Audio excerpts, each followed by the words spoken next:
Hey നമ്മളിന്ന് നോക്കാൻ പോകുന്നത് 6 ഇംഗ്ലീഷ് പടങ്ങളാണ് കേട്ടോ. 6 പടം എന്ന് വെച്ചാൽ അത്യാവശ്യം നല്ല ഹൊറർ മൂവീസാണ്.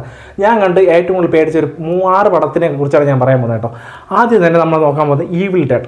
ഈവിൾ ഡെഡിൻ്റെ പുതിയ പടമാണ് കേട്ടോ. ഈ പടം എന്ന് വെച്ചാൽ അത്യാവശ്യം നല്ല പേടിക്കും കേട്ടോ. നൈറ്റൊക്കെ എന്ന് വെച്ചാൽ വേറെ ലെവലായിട്ട് നമുക്ക് പേടിക്കാൻ പറ്റിയ ഒരു പടമാണ് കേട്ടോ. അടുത്ത് കഴിഞ്ഞാൽ ലൈറ്റ്സ് ഔട്ട്സ്. ഇതും അതേപോലത്തെ ഒരു പടമാണ്. വേറെ ലെവലെന്ന് വെച്ചാൽ വേറെ ലെവലാണ്. ഇതേപോലത്തെ പടങ്ങളൊക്കെ നമ്മൾ രാത്രി ഒന്ന് കാണണം കേട്ടോ. മലയാളത്തിൽ ഇതേപോലത്തെ അങ്ങനെ പടങ്ങൾ, പക്ഷേ ഇംഗ്ലീഷിൽ നല്ല ഹൊറർ മൂവീസ് ഉണ്ട്. അത് കഴിഞ്ഞിട്ട് ടേക്ക് ടു മീ. ഇത് എന്ന് വെച്ചാൽ വേറെ ലെവൽ പടമുണ്ട്. ഈ ഒരു കൈ ഉണ്ടല്ലോ, ഇതിൽ കയറി പിടിക്കുമെന്ന് തന്നെ പ്രായത്തിൻ്റെ എന്താ പറയുക, വേറെ ലെവലൊരു പടം. ഞാൻ കണ്ട് കിളിവർന്ന ഒരു പടമാണ് കേട്ടോ ഇത്. അത് കഴിഞ്ഞിട്ടുള്ളത് സ്മൈൽ ഫസ്റ്റാണ് എനിക്കിഷ്ടം കേട്ടോ. സെക്കൻഡ് ഇറങ്ങി എല്ലാവരും പറയോട്ട് ഭയങ്കര പടമാണ്, പക്ഷേ എനിക്ക് അത്ര ഇഷ്ടപ്പെട്ടില്ല. പക്ഷേ ഫസ്റ്റ് ഈ സ്മൈൽ എന്ന പടം വേറെ ലെവൽ പടം.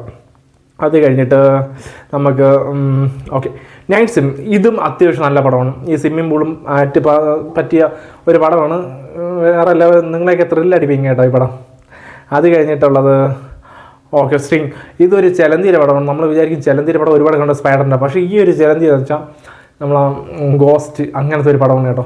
ഞാൻ കണ്ട് ഞെട്ടിയ ഒരു പടമാണ് കേട്ടോ. ഞാൻ കണ്ടോ വിചാരിച്ച് കൊള്ളൂലെന്ന് ചോദിച്ചു, പക്ഷേ അടിപൊളി ഒരു പടം കേട്ടോ. നിങ്ങൾ ഈ ഒരു 6 പടം നിങ്ങൾ കണ്ടു പോകണം കേട്ടോ. കണ്ടിട്ട് ഇഷ്ടപ്പെട്ട നമ്മളെ കമൻറ്റ് ബോക്സിൽ പറയണം. നമ്മളെ ചാനൽ സബ്സ്ക്രൈബ് ചെയ്യണം കേട്ടോ.